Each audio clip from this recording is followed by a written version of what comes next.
Graça e paz, irmãos, Igreja Presbiteriana de Fontinha, uma igreja que ama você, Reverendo Carlos Lima, falando com você nesta quinta-feira para estudar a palavra de Deus, para orar com você, para meditar, para edificar o corpo de Cristo. Nós, primeiramente, queremos pedir a presença de Deus em nossas vidas, nesse estudo, nesse encontro. Então, convido você que tome, neste momento, a sua Bíblia, que se coloque diante de Deus em oração. Vamos orar, vamos falar com Ele, pedindo que Ele esteja conosco. Oremos então. Querido Deus, amado Pai, louvamos, bendizemos o Teu nome, Senhor Deus, porque entendemos que o Senhor é o Senhor da nossa história, o Senhor é o nosso Deus, e nós louvamos e bendizemos o Teu nome. E agora, Senhor Deus, nesse momento de estudo, de adoração, de leitura da Tua palavra, queremos pedir a Tua presença, queremos pedir que o Senhor esteja conosco, pedir que o Senhor nos oriente para que a Tua palavra, que é viva e eficaz, ela penetre na nossa mente, no nosso coração e produza os efeitos, Senhor Deus, que o Senhor mesmo quer para a nossa caminhada. Seja, Senhor Deus, com aquela casa, com aquele lar que precisa, neste momento, da Tua intervenção, Pai. Seja com aquele Teu servo, com aquela Tua serva, Senhor Deus, que precisa, Senhor Deus, que o Senhor intensifique os Teus cuidados, Pai, para que, Senhor, esse Teu servo, esta Tua serva, Senhor Deus, se levante, se anime, olhe para a Tua cruz, Senhor Deus, nós clamamos desde já que o Senhor estabeleça, Senhor Deus, a Tua graça, que é misericordiosa na vida do Teu povo. Nós assim oramos, em nome do Senhor Jesus, na força salvadora do Espírito Santo. Amém, Pai. Amém, irmão, irmã. Nós estamos, então, prosseguindo nesse estudo do breve catecismo, estudando agora a pergunta número 20, que fala sobre, especificamente, o pacto da graça, né? E a pergunta número 20 é a seguinte: deixou Deus todo o gênero humano perecer no estado de pecado e miséria? A resposta do breve catecismo ou catecismo menor de Westminster é: tendo Deus, unicamente pela sua boa vontade, desde toda a eternidade, escolhido alguns para a vida eterna, entrou com eles em um pacto de graça para os livrar do estado de pecado e miséria e trazer a um estado de salvação por meio de um Redentor. Queremos lembrar que esse estudo faz parte de um material do reverendo Eberlen César que nós estamos utilizando para sumariar esse estudo. Então, queremos desde já dizer a você, irmãos, que nessa pergunta número 20 do breve catecismo, a confissão de fé de Westminster nos fala o seguinte: olha, Deus não nos deixou no nosso estado de pecado. Lembra nas outras perguntas e respostas? Nós somos pecadores, nós vivemos num estado de corrupção face ao nosso pecado, mas o Senhor não nos deixou, como o gênero humano, perecer. Ele fez conosco um pacto da sua graça. Ele, nesse pacto da sua graça, ele nos livra do pecado, da miséria desse pecado. Desde a eternidade ele fez esse pacto, ele escolheu aqueles que são eleitos, então por isso que a palavra alguns para a vida eterna, e entrou com eles nesse pacto de graça, e por meio desse pacto ele então resolveu através de Cristo, né? Esse Redentor com R maiúsculo é Cristo nos dá esta salvação. A pergunta, em linhas gerais, nos diz isso. Prosseguindo então, primeiro ponto, irmãos, existem outros pactos que também são mencionados na Bíblia. Pactos, por exemplo, entre homens. Homens fazem pactos, fazem alianças entre homens. E o que é um pacto? Um pacto é um acordo que se sela entre duas partes. Envolve exigências que são mútuas. Ele visa o quê? A amizade, ele visa cooperação, ele visa sinergia, ou seja, trabalho mútuo, para que os esforços mútuos levem alguém a algum lugar, ou realizar alguma obra, ou realizar alguma defesa pessoal, né? Então, homens, eles entram em pactos, eles entram em alianças. Essas alianças, no hebraico, foram chamados de berites, né? Que são alianças. Exemplos: Isaac e Abimeleque, lá em Gênesis 26, né? Fizeram um pacto. O pacto de Jacó e de Labão, né? Jacó, por várias vezes, quase que foi passado para trás nesse pacto. O pacto de Jonatas e Davi, o pacto de Davi e Abner. Então, se você der uma lida lá nesses pactos entre homens, você vai ver que por muitas vezes há falhas nesses pactos, porque os homens não cumprem a sua parte. Há também pactos entre homens e Deus. Note que eu queria chamar sua atenção agora. Esses pactos são narrados na Bíblia, é claro, mas onde os homens falam o seguinte: Senhor, eu me proponho a fazer isso. Então, note que a iniciativa, muitas vezes, são pactos dos homens, né? E por isso nós chamamos, então, pactos de homens com Deus. Josué diz, né? Ao Senhor nosso Deus serviremos e obedeceremos sua voz, lá em Juízes 24. Isto, irmãos, foi dito por Josué, mas na realidade nós vemos na história de Israel que não foi bem assim, né? Então, note o seguinte: muitas vezes nós vemos nos pactos humanos até a vontade de prosseguir em frente, mas nós entendemos que o homem não tem forças para cumprir a totalidade das suas promessas nos pactos feitos. Então, os pactos de homens para com Deus muitas vezes são falhos, porque os homens prometem, mas não cumprem.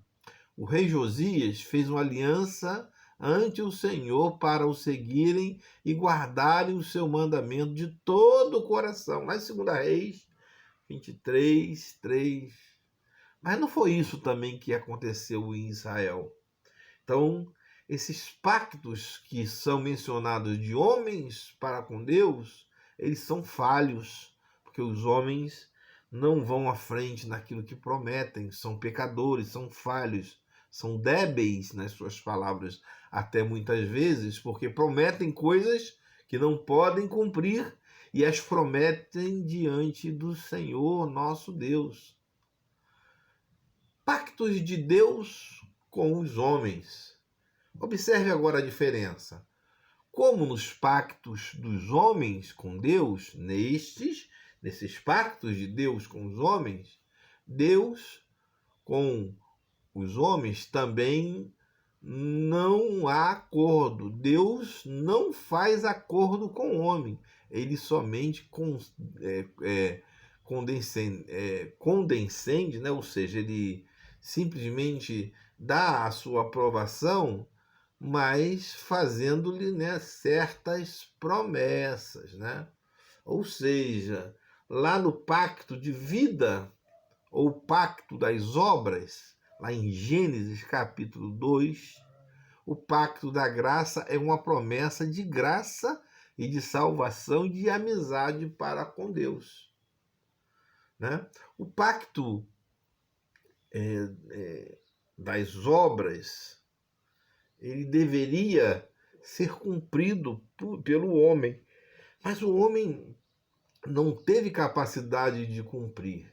E Deus então teve que erigir, Deus teve que então unilateralmente fazer esse pacto da graça. E é um pacto que transcendeu, é um pacto que foi além desse pacto das obras que o homem fez lá com Adão. E por isso então que no Novo Testamento ele é chamado pacto superior, né? A aliança. Por quê? Porque ele é superior às obras da aliança. Ele é também chamado a segunda aliança, mesmo feito antes dos tempos eternos, né? Foi executado posteriormente. E esse que eu gosto de chamar aqui, ó, da nova aliança, porque é administrado de maneira diferente. Então, note, irmãos, que nós vivemos hoje nesse pacto, na graça de Deus, querendo dizer que todos os pactos que Deus fez, tudo que Deus prometeu no passado, ainda vale. Deus não volta atrás naquilo que ele disse. Simplesmente, nos novos pactos que ele faz com os homens, a interpretação, então, ela é nova, ela é diferente, ela, conquanto ela não destrói as promessas anteriores, mas ela as amplia, ela nos dá novas visões para tempos eternos. Por exemplo, no pacto das obras, conquanto o homem não pôde cumprir, agora em Cristo, o novo Adão, conforme nós estudamos no texto lá de Coríntios, né, nas lições passadas, Cristo pôde cumprir na cruz do Calvário e pôde então resolver essa questão do pacto, porque o pacto exige partes dele que cumpram as partes deste acordo. Então, essa nova aliança, ela então é administrada de maneira diferente, através da graça que Cristo nos dá, através desta condição que Deus nos dá.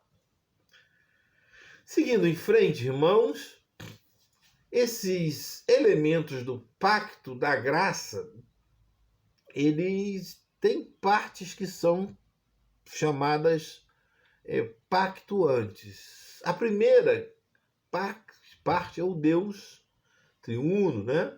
O Pai, Cristo, o Espírito Santo, que é feito com os eleitos de Deus e que tem o representante dos eleitos em Jesus Cristo. Porque os próprios eleitos não poderiam, de maneira nenhuma, fazer ou manter a sua parte nesse pacto. Então, argumenta-se, né, que o pacto das obras foi feito com Adão e toda a humanidade potencialmente nele, né? E agora, esse segundo pacto, que é o pacto da graça, ele foi feito com todos os eleitos, mas potencialmente também, né, com Cristo, que intermediou esse pacto. Lá em 1 Coríntios, capítulo 15, 45 a 47, depois você vai dar uma lida, né, nós já lemos isso nos estudos anteriores, Paulo faz o contraste, né? O primeiro homem, o primeiro Adão, né? E o segundo homem, ou o último Adão, que é Cristo. Um era pecador, um desonrado, o outro, Cristo, honrado, e que a partir dele nos deu a salvação. Então, nós poderíamos dizer que esse segundo Adão, que foi aquele que representou toda a raça humana, ele nos deu a salvação. Se num nós caímos, no outro nós nos levantamos para a glória de Deus. Louvado seja o nome do Senhor. E por isso, então, nessas partes que são pactuantes que você está vendo aí, nós temos o Deus Trino, né? O Pai e Cristo, que fazem parte de um lado da outra parte, e a outra parte os eleitos, mas que são representados por esse segundo Adão, que é Cristo, né? E por isso, então, nós lemos lá em Timóteo que a graça nos foi dada em Cristo Jesus antes dos tempos eternos. E nós, então, somos salvos em Cristo, porque Ele é o nosso representante, Ele é o segundo Adão, Ele é aquele que nos dá condições de estarmos diante de Deus em salvação eterna para a glória de Deus. Nesse pacto existe uma promessa, e a promessa também está clara, né? Basicamente, né, que como no pacto das obras, eu serei o seu Deus e ele será o meu povo. Essa é a promessa, né, que está clara. Mas isso também inclui bênçãos materiais, justificação. O que é isso, né? Não obstante nós sermos pecadores, o sangue de Cristo nos fala assim: olha, você é justo, você, para mim, na sua condição, não tem pecado. Ou seja, isso é o perdão de Deus, é a adoção e a vida eterna. O dom do Espírito Santo para aplicação plena de todas as bênçãos da salvação e a glorificação eterna que nos é dada em Cristo Jesus, né? São promessas de que Deus estará conosco na condição de Deus e nós seremos seus filhos e teremos todas as bênçãos nessa situação de sermos filhos de Deus, de vivermos essa situação para a glória de Deus. Mas existem exigências desse pacto. No pacto das obras, era uma vida, né, de obediência do homem. Mas no pacto da graça, a condição foi também a obediência perfeita de Cristo. E ele fez isso obedecendo até a morte de cruz, e obedeceu e cumpriu, então, todos os preceitos da lei. Cristo cumpriu a lei.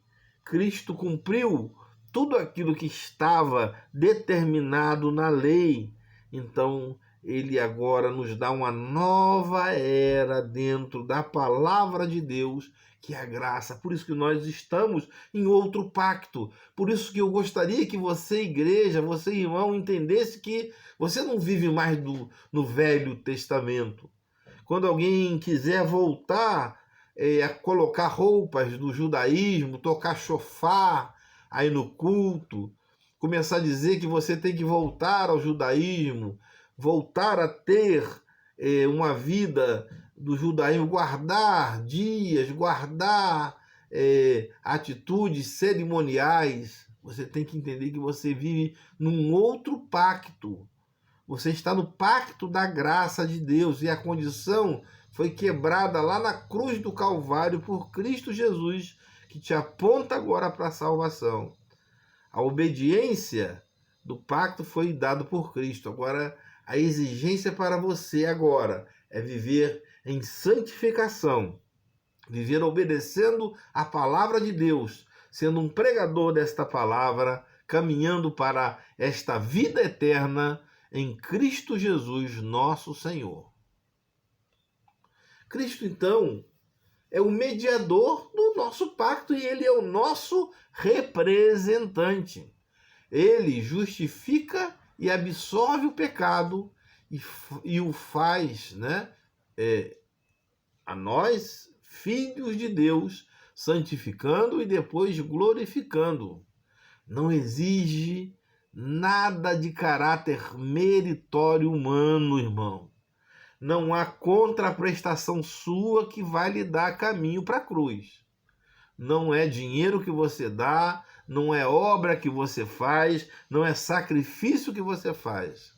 Nada do que o homem possa fazer por si mesmo. Aliás, Deus promete dar ao homem tudo o que exige, ou seja, tudo que ele exige vem dele mesmo.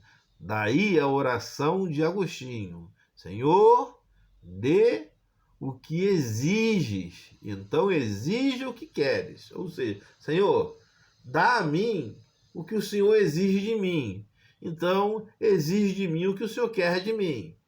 E é uma síntese, né, de duas questões, né, pactuadas: a fé para aceitar o pacto e suas promessas, e a obediência. Esta só é possível em Cristo, viu, irmãos? Ou seja, com a ajuda de Cristo, por sua palavra, pelo Espírito Santo. Irmão, aquele que não caminha com Cristo, que não entende a obra de Deus, esse não consegue, não está dentro do pacto, porque não é de Deus, nunca vai entender a obra de Deus. Vai sempre achar loucura a fé e a obra de Deus. E é por isso, então, que Agostinho fala que só pode dar a Deus o que ele exige aquele que recebeu de Deus. Ou seja, se você não pode obedecer a Deus, é porque Deus não lhe deu condições para isso. E nós precisamos, então, estar subordinados a Deus, ao Espírito Santo, à sua palavra. Nós precisamos estar subordinados à vontade de Deus, a olhar para dentro de nós mesmos, entendermos que precisamos mudar, crescer para a glória de Deus. Esse é o pacto da graça, irmãos. Nós precisamos nos subordinar a esta graça. Que Deus abençoe você. Nós estamos fazendo essa abordagem diferente, talvez, do que você imagine, mas queremos que você cresça. Leia os versículos bíblicos, debata conosco, responda essas perguntas. Queria perguntar a você agora: quais são os dois pactos de Deus com os homens? Deus fez dois pactos, né? Quais são eles? Nós falamos aí. Pacto da graça tem outros nomes no Novo Testamento, né? Então cite alguns, né? Pelo menos dois, né? Nós falamos sobre eles, tá bom? E depois nós vamos falar um pouquinho sobre eles quando assim pudermos. Que Deus abençoe você, sua família. Nós vamos agora passar para nossa oração, irmãos. Que Deus abençoe você, a sua casa. Amém.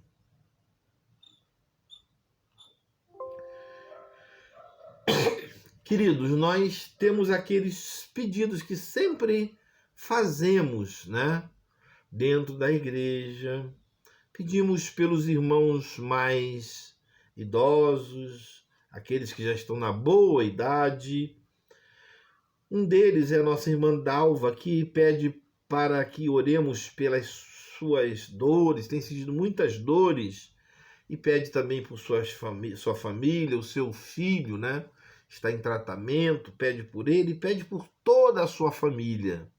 Nossa irmã Neucina, Carli, nossa irmã Maura, Mércia, Marúcia, Sônia Abreu, Sônia Matos, Neuza Barreto, Neuza Magalhães, nossa irmã Simone, todos esses irmãos e irmãs que nos pedem oração, né? Helena, Deise, Aurélio, Davi, são nomes que nós estamos anotando aqui, porque estão sempre fazendo os seus pedidos e alguns estão renovando esses pedidos, como, por exemplo, a nossa irmã Sandra Patitucci, que pede pela sua saúde pessoal, mental, emocional, pede pela sua filha Vanessa, por toda a sua casa, por toda a sua família, né? Que Deus abençoe a nossa irmã rica e abundantemente, esteja com nossa irmã. Carlos também pede pelo Sérgio, seu filho, por toda a sua família. Então, que Deus abençoe esta casa, esses irmãos, para que as bênçãos do Senhor recaiam sobre esses irmãos. A Neuza pede pelo seu irmão, pela sua casa, pelos seus filhos, pela Simone, né? Nós pedimos também pela vista da Neuza, pela saúde da Neuza, pela restauração total da Neuza, da saúde dela. Pedimos também pela nossa igreja, pelo nosso conselho, pela nossa junta diaconal, sociedades internas, pelo nosso coral, por todos aqueles que fazem parte dos trabalhos, das diretorias, da liderança da nossa igreja, pelo Seminário Presbiteriano do Rio de Janeiro, pelos nossos sínodos, pelo presbitério de Bento Ribeiro, pela sua liderança, pelos seus pastores, presbíteros, diáconos, pelos nossos pastores de todo o Brasil, pelas igrejas sérias, pelo nosso Brasil. Enfim, irmãos, notem que são muitos pedidos que nós precisamos clamar a Deus, né? Então, nesse momento, fazemos aquela corrente de oração, sabendo até que Deus intercede e visita as petições até daqueles pedidos que nós não formulamos, mas Ele sabe do que é necessário e corrente para a nossa vida. Por isso, então, eu peço que você curve a sua cabeça, fale com Deus neste momento em oração. Oremos, então. Querido, amado Deus, na presença do Senhor nós estamos, suplicando para que o Senhor estabeleça em nós a tua graça, essa graça, Senhor, que é maravilhosa, que é pactuada na cruz do Calvário por Cristo Jesus. Esta graça que nos é outorgada, Senhor Deus, de modo, Pai, gratuito, Senhor Deus, e que pela obediência de Cristo na cruz nos elegeu a um estado agora, Senhor Deus, de graça na tua presença. Muito obrigado, Senhor Deus. Nós louvamos e bendizemos o teu nome, Senhor, e suplicamos, Pai, pela nossa família. Suplicamos, Senhor Deus, que o Senhor tenha misericórdia de nós. Depositamos nas tuas mãos, Senhor, todos aqueles que nos são caros em nossos corações, Pai. Suplicamos, Senhor Deus, por aqueles que estão enfermos nesse momento. Suplicamos, Senhor Deus, por aqueles que passam as necessidades da vida, Pai. Suplicamos por aqueles que estão tristes, amargurados, por aqueles que vivem, Senhor Deus, as necessidades face às diversas demandas deste mundo moderno, Senhor. Ó Pai, seja com aquele que sofre, ó Pai, seja com aquele lar, Senhor Deus, angustiado, ó Pai, seja com aquele que está enfermo, ó Pai, seja com aquele, Senhor Deus, que não tem um emprego, uma renda fixa, Pai, e luta todos os meses pelo seu sustento, ó Pai, seja com aquele que está triste, angustiado, amargurado, Pai, e principalmente nesse período de pandemia, está preso dentro de uma casa, não pode, não tem como sair, Senhor. Redobra os meios, acampa os teus anjos, consola, conforta, enleva os teus servos para que nós possamos olhar para a cruz lá do Calvário e termos, Senhor Deus, a certeza da tua aprovação, do teu cuidado em nós, Pai. Seja com o teu povo, nos dá a paz, nos dá a consciência do teu trato, da tua misericórdia. Nós assim oramos em nome do Senhor Jesus, na força, na consolação do Espírito Santo. Amém, amém. Irmão e irmã, que o Senhor abençoe o seu povo rica e abundantemente. Amém, Senhor. Recebei agora a bênção do Senhor. Que a graça do nosso Senhor e Salvador Jesus Cristo, que a consolação do Espírito Santo e o amor de Deus esteja com todos vós, com todo o povo do Senhor, agora e pelos séculos dos séculos. Amém. Querido, boa noite, boa quinta-feira, bom restante de dia, na paz do Senhor. Que o Senhor abençoe você, a sua família, até domingo, se assim Deus permitir. Amém.